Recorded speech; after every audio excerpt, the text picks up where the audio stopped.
Bismillahirrahmanirrahim. Assalamualaikum warahmatullahi wabarakatuh.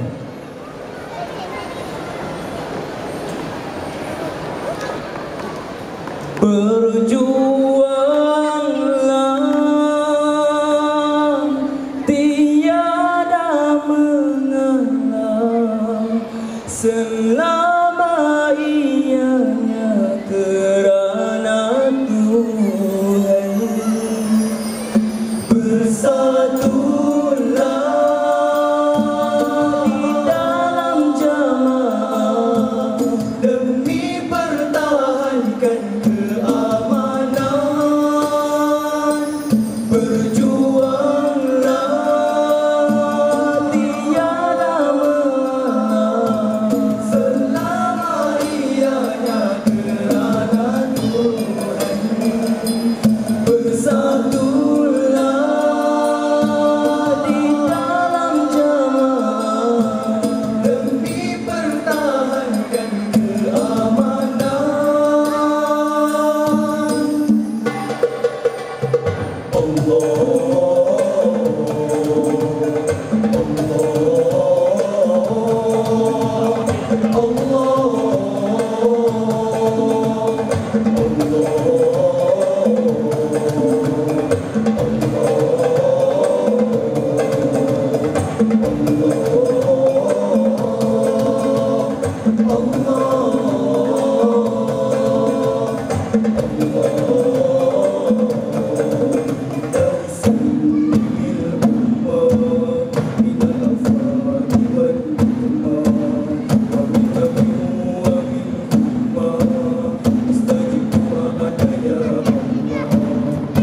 Selamatkan umat dari kehancuran kecelakaan, dari pilu kesedihan.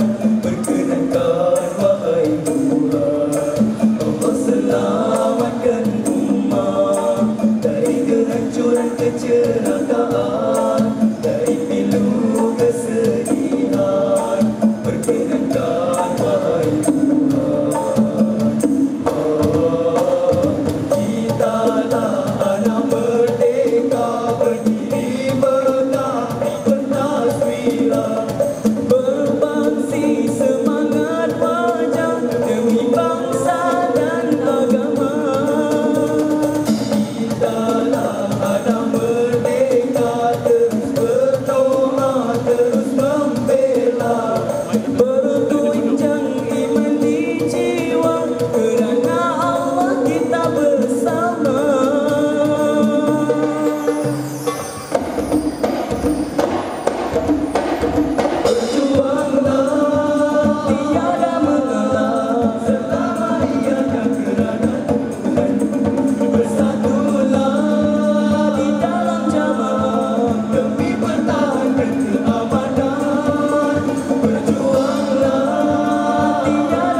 nama yang tidak asing lagi lah dalam festival nasyid sekolah dan sebagainya.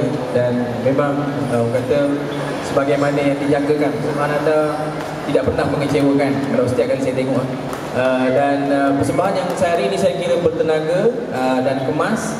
Dan saya nampak apa yang boleh dipelajari oleh kumpulan lain daripada antara intisari utama kumpulan ini adalah bagaimana mereka berjaya mengalunkan vokal mereka dalam bentuk unison tetapi dalam keadaan yang merdu. Walaupun unison saja peringkat awal tadi, awal-awal verse awal ni saya ingat unison saja diguna, tapi still merdu dan kemas. Sebab dalam pembentukan vokal harmoni, unison adalah komponen yang paling penting. Sekiranya unison sangat mantap, maka yang lain-lain insya-Allah akan settle. Dan itu telah berjaya dizahirkan oleh Izdan pada hari ini. Okey, satu tahniah diucapkan. Lead vokal, saya rasa apa ni mungkin boleh dipertingkatkan lagi, saya rasa.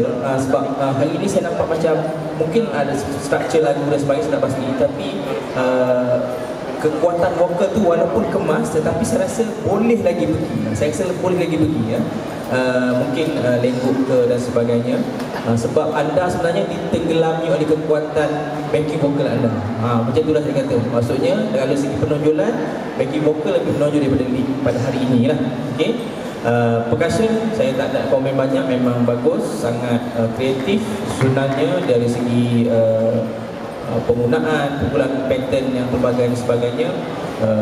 Kostum juga bagus, dan ini satu anda berikan package yang lengkap lah untuk satu persembahan sultannya. Terima kasih. Alhamdulillah, Masya Allah, Tabarakallah, Allah Ta'ala. Insya Allah. Pertamanya awalan kalam Ustaz ucapkan tahniah. Dan sebenarnya Ustaz agak terharu lah dengan pihak pengurusan sekolah Izdan ni sehingga mampu membentuk akademi kan, daripada generasi ke generasi sampai boleh dakwah perjuangan nasyid itu boleh sampai ke tahap ini. Jadi saya mengambil kesempatan di sini untuk mengajak semua pelajar-pelajar sekolah lain, mungkin kita boleh absorb, boleh tiru, boleh ikuti jejak langkah pihak pengurusan sekolah Izdan atas keprihatinan untuk memperjuangkan ilmu nasyid ni, diadakan akademi dan sebagainya. Walaupun Ustaz Razim menyebutkan tidak mengecewakan, tetapi saya kecewa Azim sebab saya jarang mengikuti persembahan Izdan yang sentiasa mantap. Masya Allah, Masya Allah. Mudah-mudahan Ustaz akan terus mengikuti perkembangan anda. Dan Ustaz suka satu je, bila persembahan yang agak baik dan sampai, tak perlu banyak cakap sebenarnya, tak perlu banyak sangat komen. Cuma Ustaz suka secara pribadinya dinamik yang ditonjolkan, yang jarang digunakan pakai oleh kumpulan-kumpulan lain. So teruskan di bidang selamat, teruskan perjuangan, amin ya rabbal alamin, insyaallah. Assalamualaikum warahmatullahi wabarakatuh. Okey, saya rasa satu lagi persembahan yang mantap yang saya dapat lihat pada hari ini, dan memberi mungkin satu kata jadi satu ikutan lah insya-Allah bagi kumpulan yang lain. Dan saya lihat satu keistimewaan kumpulan ini ialah interaksi. Saya nampak interaksi antara ahli kumpulan ketika menyampaikan, dan juga interaksi terhadap audien yang berada, termasuk juri. Dari segi pandangan matanya, maksudnya kesungguhan dia nak menyampaikan dakwah tu. Dia bukan sekadar menyanyi untuk menghiburkan orang, tapi yang penting dakwah tu sampai. Pandangan mata itu jatuh ke hati. InsyaAllah saya doakan kejayaan anda. Terima kasih. Terima kasih.